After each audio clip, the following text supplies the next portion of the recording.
Hello and welcome to Wednesday Warfare, where I review NXT and AEW Dynamite back-to-back and try and figure out which show won for the week. But I have to tell you folks, the last several hours have really put a damper on my excitement for any kind of wrestling in the near future with all this news surrounding the coronavirus. As of today, I know the City of Tampa Twitter account said WrestleMania is still happening, but then you look at all these other stories that have been cropping up just in the last half day, where all these different states and cities are shutting down gatherings of 250 people or more. Local shows that companies I've been affiliated with over the years have been shutting down or canceling their shows because of this coronavirus threat. And you've got, the NBA suspending the rest of their season over it. Tom Hanks has coronavirus now. SmackDown is possibly going to be relocated or postponed or something. The Detroit show is not happening anymore this Friday. So much craziness and rampant speculation. Again, I would not be surprised if I wake up tomorrow, look at my phone, and say, oh, WrestleMania is being relocated in light of all this new evidence. With everything going on right now, if the NBA is going to shut down like that, then how could the city of Tampa realistically keep WrestleMania going? We know that Vince McMahon and WWE would never cancel Mania in the wake of this thing happening, but it's really not in their hands at this point. It's kind of in the hands of the city officials. So I don't really know what to expect. I'm hoping for the best. I'm expecting the worst. I'm mentally preparing myself for the very real likelihood that WrestleMania could be canceled, and that would just be a huge, first of all, it's very unprecedented. It's a huge gut punch to any wrestler, fan, promoter in Tampa that weekend just trying to get their name out there or just go see a show. Me personally, I have a stake in that action because I'm running my film screening that Saturday, and there's Supercard of Honor that Saturday as well, and there's WrestleCon. There's so many things going on that if Mania were to be canceled, you could extend that logic and say that all the Tampa things are canceled, which again would be, I don't want to go too much into the what that means. I'm basically going to reserve full judgment on it and give you more of an opinion should that actually happen. There will be a video on that in the event of WrestleMania's cancellation, but I can't imagine that Mania would be canceled and the other smaller things wouldn't. So yeah, things are crazy right now. It's all just kind of like, let's hope that this coronavirus thing can be settled and that the spread of it can be stopped and that we can all be okay. What more can I say? Like what you like, don't be a dick, and let's just get on with this. This week's NXT emanates from the Performance Center. Get used to that visual should things keep going south in regards to the coronavirus scare. So anyway, the show opens up with a North American Championship match as Keith Lee defends against Cameron Grimes. Great moment early on when Grimes goes for a tope to the outside and Keith catches him, and for a moment it looks like they're caught in this very sweet embrace if you just remove all the context of it. Grimes spends all match trying to hit the German suplex on Keith, and when he finally does, it's so satisfying and the crowd pops big for it. Lee hits a big ass pounce and the Big Bang Catastrophe to win and retain the championship in a fairly solid opener. Then right afterward, Damian Priest jumps Lee from behind with a nightstick. Dominik Dijakovic runs out and chases him off, and Dominik grabs the belt and tries to help Lee up in a bit of sportsmanship, but Lee, seemingly thinking that it was Dominik who attacked him, hits him with a spirit bomb and walks away. So this kind of, it makes things more speculative because Priest has been on that North American Championship scene bubble for a while now. He, as we saw after TakeOver and how he attacked Dominik then and attacking Lee now, seems to be getting more involved. Will this turn into a triple threat match at TakeOver? Again, every time I say like this is happening at TakeOver, this is happening at WrestleMania, just go into it assuming it's going to happen. We're not going to take coronavirus into account right now, the possibility of a cancellation. So will there be a triple threat at TakeOver? Could it possibly expand into a four-way for the championship? Who would the fourth guy be? Would it be Cameron Grimes? What do you think is going to happen with the North American Championship picture at the hypothetical TakeOver Tampa? Mia Yim versus Dakota Kai in another one of those qualifying matches for the number one contender ladder match at TakeOver. Hard to believe that either of these ladies would be out of the matchup, but that does seem to be the case here. There's a lot of interference by Raquel Gonzalez on the outside. One time it backfires, though, when Dakota actually rolls up Mia, but the referee's distracted by Raquel on the outside. Mia ends up winning the match, and she will advance to Tampa. She does get got by Raquel after the match, but sorry, what's done is done. Mia Yim's in, Dakota Kai is out. I wouldn't be surprised, though, if she finds a way to sneak her way back into that matchup by hook or by crook in the weeks to come, because the way she's been built, I'm just really surprised at the idea that she would not be in that matchup.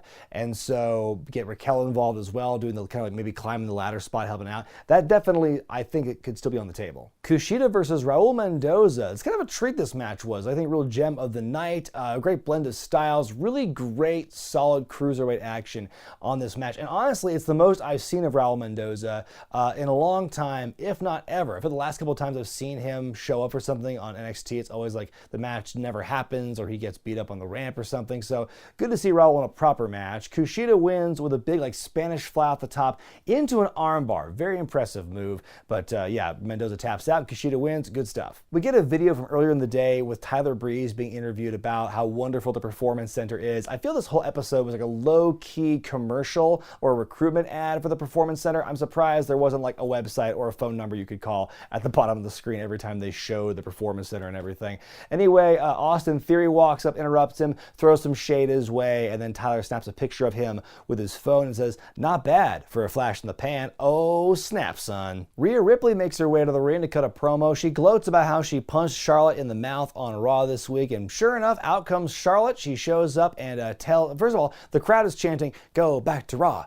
Go back to Raw." Very impressive they could all coordinate on a very difficult rhythm for a chant on this night. Anyway, Charlotte says that Rhea can't handle all this of Charlotte, and they have a fight in the ring, and then ultimately Charlotte's able to attack Rhea's leg, does the figure four wrapped around the ring post, and so it really helps escalate the feud now. I think for the last couple of weeks, just the promos they've been doing hasn't been doing much for me. This is the first time we've really seen a real tangible escalation with like an injury being worked over here. Wouldn't be surprised if the leg were worked on more as the weeks go on for this matchup. So yeah, I enjoyed this little scuffle they had. We get a Finn Balor promo video talking about Walter and Imperium, and says he's got his passport, and this week on NXT UK he's going to confront Walter himself. It's a good thing it's happening in the UK where the travel ban is not in effect as of this moment, so everyone stay safe in Europe. And then we see elsewhere outside the Performance Center, Mia Yim's talking to the camera about her win from earlier. All of a sudden this van zooms by her, pulls up next to Raul Mendoza, who's still in his ring gear for some reason,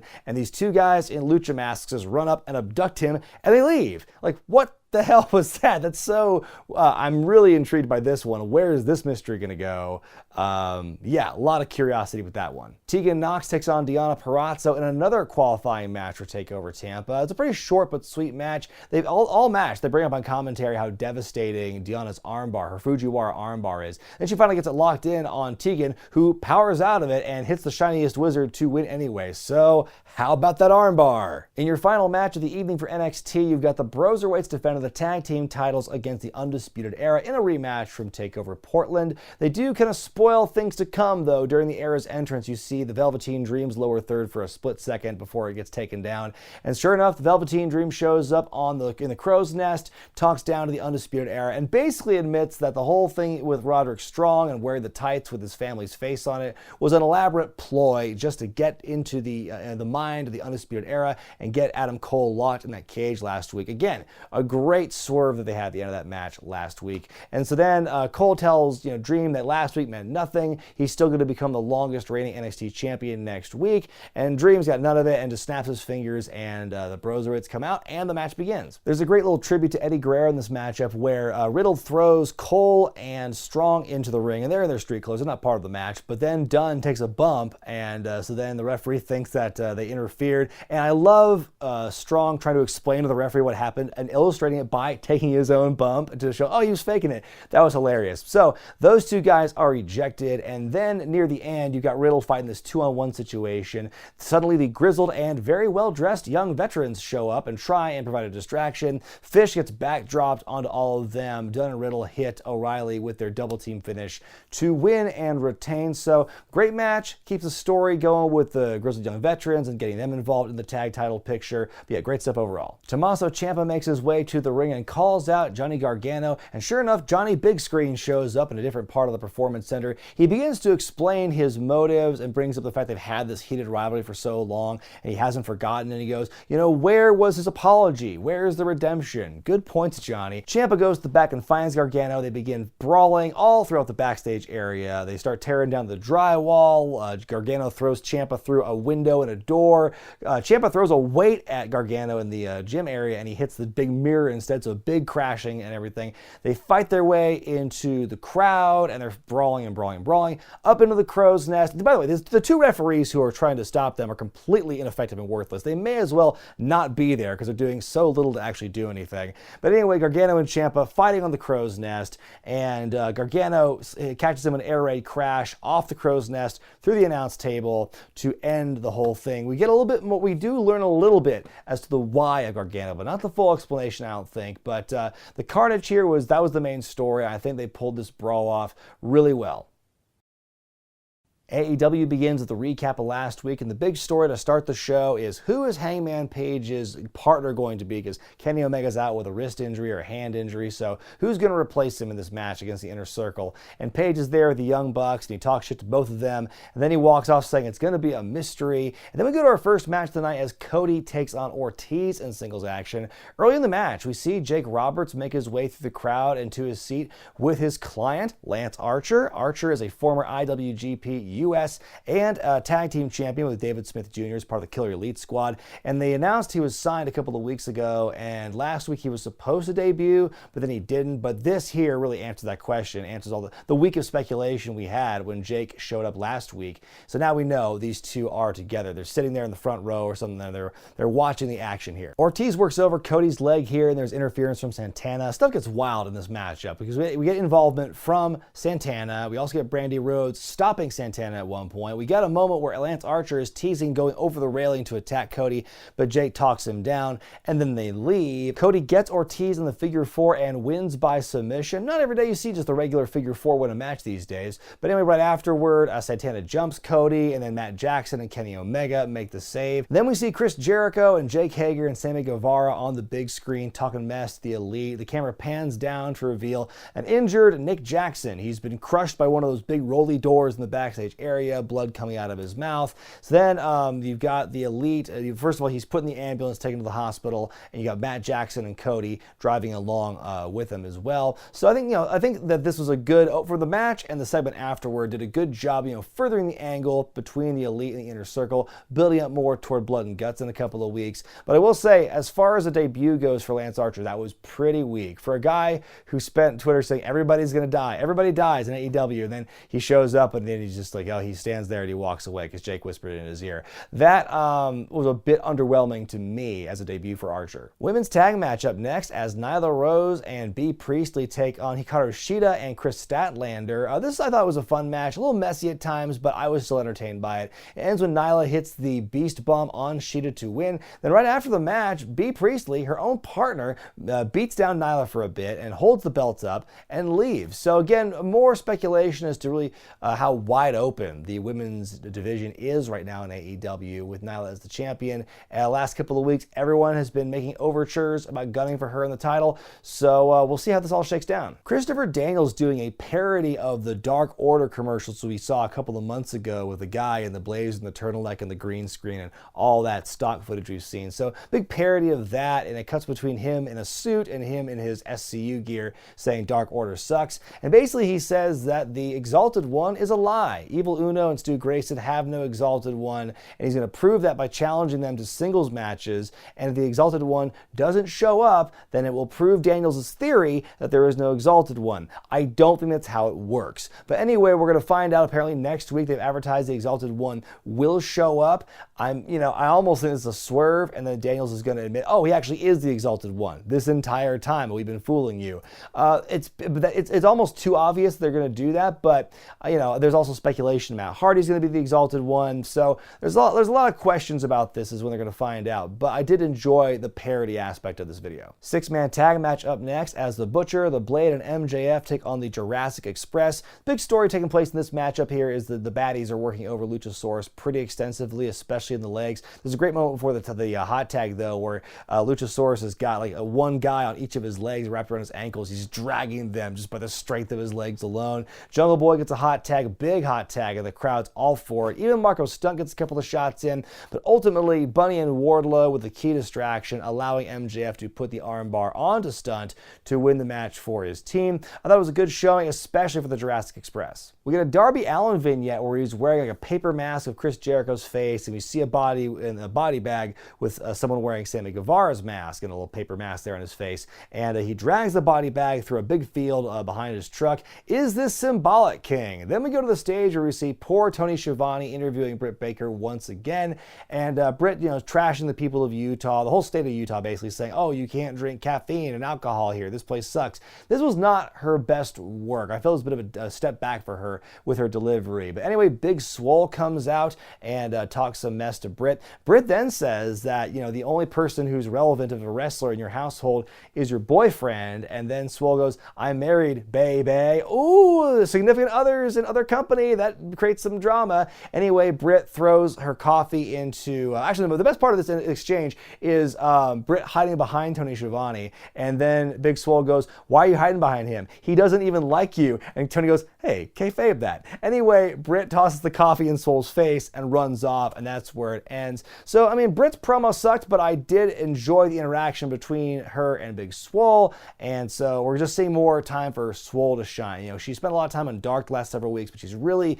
coming into her own lately, and so I really enjoy her work so far, so we'll see how she and Britt fare together. Time for another six-man tag as Joey Janela and Private Party take on the Death Triangle, the newly formed team of Pac and the Lucha Brothers. These guys have teamed in the past on Dynamite, but this is the first time they're wrestling under their new collective name. Lots of great athleticism in this matchup from beginning to end. A great opening sequence with Pac and Isaiah Cassidy, like a constant highlight reel of this one. Ultimately, the Death Triangle win with the big stomp pile driver combo into the Black Arrow, and so they win. And then afterwards, the three of them took a three-man submission that's called the Death Triangle on all three guys. The Best Friends and Orange Cassidy are out to make the save, and they run off. But yeah, this is a great match and a great first real showing for this new trio, the Death Triangle. Backstage, Dustin Rhodes is in his gear now, and he's hopping mad over what the Inner Circle did to Nick earlier in the night. He says he's going to be Hangman Page's partner, whether Page likes it or not. Then we see a follow-up on the Search for Spears hashtag. That was the big call to action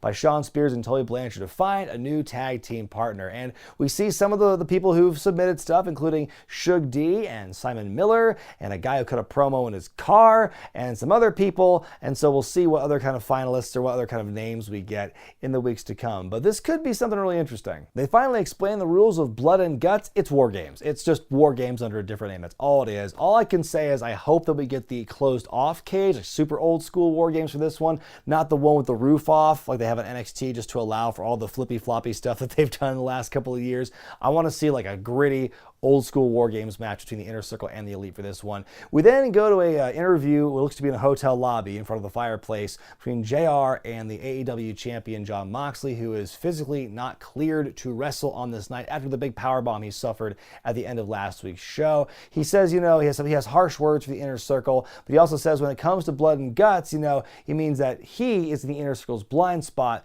which should make them scared. So with that basically sets up the possibility he will be involved in Blood and Guts in some way. I'm just curious to see how he'll be involved. But I think it's a solid interview by Moxley here. Main event time, Hangman Page and Dustin Rhodes taking on Chris Jericho and Sammy Guevara. Lots of tension between Rhodes and Page from the get-go, but they are still able to work things out in the end. At one point in the match, Jericho mocks Hangman's love of public beer. Probably not a great time to grab beers from fans in the audience, guys. I'm just saying, get a plant to give you like a fresh beer. Don't tempt fate with this one, guys. Anyway, Dustin goes on a hell of a run at one point before commercial, right before he gets cut off. The match ends when Dustin hits a Canadian Destroyer on Guevara, followed by a Hangman Page buckshot onto Sammy. So the Elite win the day once again. Then afterward, the rest of the Inner Circle do a gang beatdown, and more Elite members come in. Matt Jackson, Kenny Omega, Cody, they all get taken out one by one by the Inner Circle, and then they all flip off the camera again. So it's at least the third week in a row that Dynamite's ended with the Inner Circle standing tall, big beatdown, the baby faces, and they're just happy at the end of it. Kind of repetitive, and I think that, I think in the grand scheme of things, in this one episode, it really ties into the beginning of the show with Cody and Ortiz and the beatdown on Nick. So the beginning and end, the show was bookended pretty well with telling that story, but again, the ending itself was a bit repetitive. Hope they shake things up in the weeks to come. Time now for me to decide which show won for the week, NXT or AEW Dynamite. This week my choice is NXT. I felt that this show, I don't know if it was just the different setting for the week at the Performance Center or what, but I felt there was a different vibe and energy with this show that I really liked. A really good blend of like action and intrigue, while Brawl to close things out, very different, a lot more dynamic and exciting than what we saw on Dynamite in comparison. I felt that AEW felt like a bit of a wheel spinner this week. There was some advancement, especially with Blood and Guts coming up. But, you know, I felt they were on such a strong run in the weeks leading up to Revolution. They were doing such good work in those few weeks. I'm not surprised that this week's a bit of a step back in quality, or just kind of like in what keeps you engaged. I just think that, yeah, it was okay of a show, but I think NXT was just far more exciting in the grand scheme of things this week. But let me know what you thought about NXT and AEW this week in the comment section below, and be sure to vote which show you thought was better by going to the iCard in the corner of your screen. I'm Brian Zane, and wash your hands, everyone.